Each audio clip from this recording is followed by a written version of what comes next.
ও মাহমুদুর রহমান সৈকতের আত্মদানকে গভীর শ্রদ্ধা করে স্মরণ করছি। আজকে আমার জন্য একটি আনন্দের দিন। সন্ধিদ্বীপে যাতায়াত ও অন্যান্য সমস্যা নিয়ে দীর্ঘদিন দেখেছি। কল্পনা করেছি আল্লাহ যদি আমাকে কখনো সুযোগ দেন সমস্যাগুলো সমাধানের চেষ্টা করব। আমি ভাগ্যবান, আল্লাহ আমাকে সে সুযোগ দিয়েছেন। সমস্ত প্রশংসা কেবলমাত্র আল্লাহর জন্য। সন্দ্বীপের জনগণের স্বতঃস্ফূর্ত সহায়তা ছাড়া এত অল্প সময়ে কোনোভাবেই এই প্রকল্প বাস্তবায়ন করা সম্ভব হতো না। সন্দ্বীপের ঘাট উন্মুক্ত করা, সরাসরি বিআরটিসির বাস চলাচল, বাঁশবাড়িয়া ও গুপ্তছড়া ফেরিঘাট নির্মাণ ও কপোতাক্ষ ফেরু চালের পরিপ্রেক্ষিতে আপনারা আমার ও আমার পরিবারের প্রতি যে ভালোবাসা দেখিয়েছেন, দোয়া করেছেন, আমরা আপনাদের সবার কাছে সেজন্য আন্তরিক কৃতজ্ঞতা জ্ঞাপন করছি। কিন্তু এই সমস্ত বিষয়ে আমার ভূমিকা বা কৃতিত্ব অতি সামান্য। তাই এখন প্রকৃত কৃতিত্বের দাবিদারদের সামনে আনতে চাই।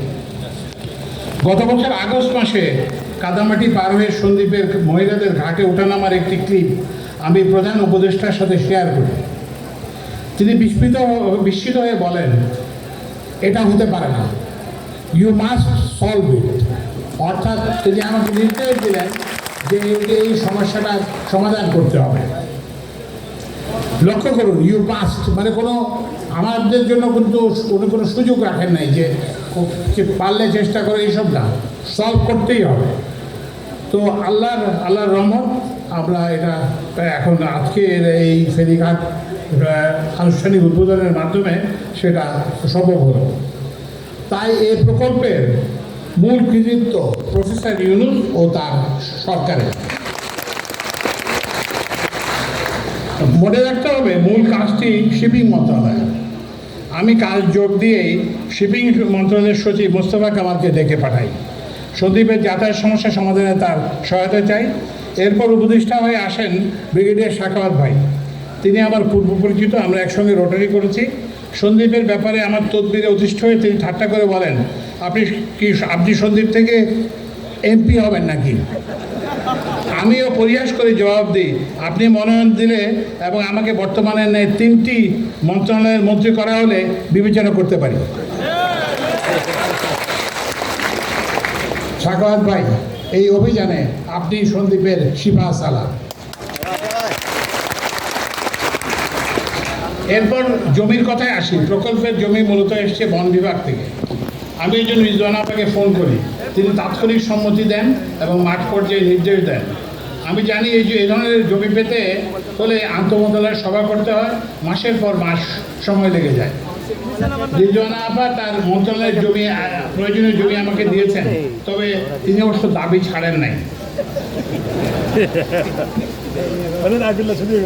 হ্যাঁ, তিনি আমাকে বলেছেন, আমার বনের জমি তো নিলেন, আমাকে কি দেবেন? আমি ঠাট্টা করে বললাম, আপনাকে ইফতার করাবো। আপা কিন্তু নাছর বান্দা। আপনি আপনার বোনকে ইফতার করাবেন সেটা ভিন্ন কথা, কিন্তু আমাকে অন্যত্র রেলের জমি দিতে হবে বনায়নের জন্য। আপনার সহায়তা না পেলে কয়েক বছরও এই প্রকল্প বাস্তবায়ন সম্ভব হতো না। সন্দ্বীপবাসী আপনার কাছে কৃতজ্ঞ। ঢাকা মহাসড়ক থেকে বাঁশবাড়িয়া ফেরিঘাট পর্যন্ত এলজিডির সংযোগ সড়কটি দ্রুত প্রশস্ত করার নির্দেশ দিয়েছেন জুলাই অভ্যুত্থানের নেতা ও আমাদের তরুণ উপদেষ্টা আসিফ মাহমুদ সজীব ভূঁইয়া।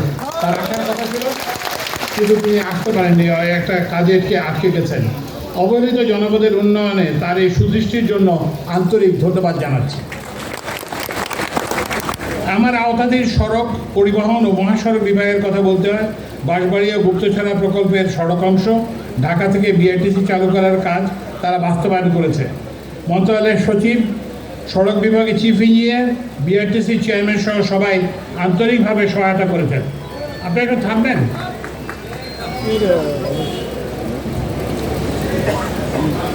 এই সন্দ্বীপের এই প্রকল্প নিয়ে আমার তদবিরে সবাই বিরক্ত মন্ত্রণালয়ের সিনিয়র সচিব ইউসুফ। তিনি অভিযোগ করেছেন তার মন্ত্রণালয়ের উপদেষ্টাও তাকে দিনে এতবার ফোন করেন না। নিশ্চয়ই বিরক্ত হয়েছেন বিআইডব্লিউটিসির চেয়ারম্যান, সেনাবাহিনীর 34 ইসিবির কমান্ডার। বিরক্ত নিশ্চয়ই হয়েছেন চট্টগ্রামের বিভাগীয় কমিশনার, ডেপুটি কমিশনার, জিয়া সহ আরও অনেকে। অনেক ক্ষেত্রেই তারা আমার অধিক্ষেত্রের কর্মকর্তা না তা ভুলে সরাসরি নির্দেশ দিয়েছেন। এত সত্ত্বেও তারা আমার অনুরোধ রেখেছেন, এজন্য আমি তাদের কাছে ক্ষমা প্রার্থী ও কৃতজ্ঞ। আমরা খুশি যে সন্দ্বীপে ফেরি চালু হয়েছে, কিন্তু মনে রাখতে হবে এটি একটি দুরূহ প্রকল্প এবং এটা যে হয় না এতদিন, এটাই তার মূল কারণ। বাংলাদেশের সামুদ্রিক ফেরি চলাচলের কোনো অভিজ্ঞতা নাই, তাই এই অসাধ্য সাধনের জন্য আমি বিআইডব্লিউটিএর চেয়ারম্যান কমোডোর আরিফ আহমেদ মোস্তফা, তার কর্মকর্তা, কর্মচারী, শ্রমিক সবাইকে অভিনন্দন জানাই। দ্রুততম সময়ে রাস্তা নির্মাণের জন্য প্রধান প্রকৌশলী, সড়ক বিভাগ, 34 ইসিবি ব্যাটালিয়নের commander brigadier general Mohammad Shamsul Alam ও তার প্রকৌশলী বৃন্দ, কর্মকর্তা, শ্রমিক সবাইকে ধন্যবাদ জানাচ্ছি। বিআরটিসি ঢাকা থেকে বাস চালু করা ও বিআইডব্লিউটিসিকে ফেরি ও পণ্য সরবরাহের জন্য এসজিডিকে বাঁশবাড়িয়া ফেরিঘাট সংযোগের সড়কের উন্নয়নের জন্য ধন্যবাদ জানাতে চাই। ফেরিঘাট বাস্তবায়নের নির্দেশনা ও আজকের অনুষ্ঠানে প্রধান অতিথির ভাষণ দিয়ে মাননীয় প্রধান উপদেষ্টা সন্দ্বীপের প্রতিটি মানুষের অন্তরের মণিকোঠায় স্থান করে নিয়েছেন। সন্দ্বীপবাসী কখনোই আপনার এই সহৃদয়তার কথা ভুলবে না। 7 জন উপদেষ্টা ও 2 জন বিশেষ সহকারী আজকের অনুষ্ঠানে যোগ দিয়েছেন। তারা এই সবার পরে প্রকল্পগুলো দেখবেন। কর্মস্থলে ব্যস্ততা থাকা সত্ত্বেও রোজার মধ্যে তারা দুর্গম সন্দ্বীপে মূল্যবান সময় ব্যয় করে এসেছেন। উপদেষ্টাবৃন্দ ফারুক ভাই, ফরিদা আপা, বিধানদা, বিশেষ সহকারীবৃন্দ খোদা বক্স এবং প্রফেসর সাইদুল, আপনাদেরকে আমি অর্ধেক স্বকৃতজ্ঞ ধন্যবাদ জানাচ্ছি।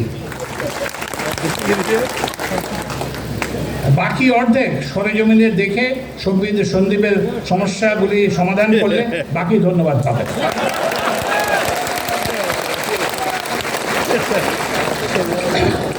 সবশেষে আমি আশা করব প্রকল্পটি আমার কিংবা কারো ব্যক্তিগত নয়, বরং অন্তর্বর্তীকালীন সরকারের সাফল্য ও সন্দ্বীপের মানুষের অর্জন হিসেবে বিবেচিত হবে।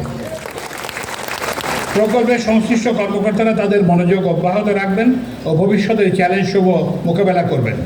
সবচেয়ে গুরুত্বপূর্ণ, সন্দ্বীপের জনগণ এই প্রকল্পের মালিকানা গ্রহণ করবেন ও এই ঘাটের সুবিধাসমূহ যাতে অব্যাহত থাকে সেজন্য সজাগ দৃষ্টি রাখবেন। এই যে বিরাট যে আয়োজন, এই যে ঢাকা থেকে এসে চট্টগ্রাম বিমানবন্দর, তারপরে বাঁশবাড়িয়া ঘাট, এই পেছনে একটা বিরাট আয়োজন হয়েছে এবং এই আয়োজনের জন্য আমি চট্টগ্রাম বিভাগীয় প্রশাসন, বিভাগীয় কমিশনার জিয়া, জেলা প্রশাসক ফরিদা,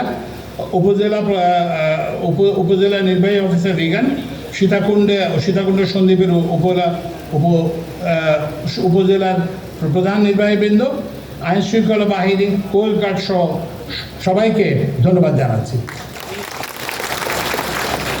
সবশেষে আপনাদের কাছে আমার একটি প্রার্থনা, সেটি হচ্ছে আমাকে ও আমার পরিবারকে আপনাদের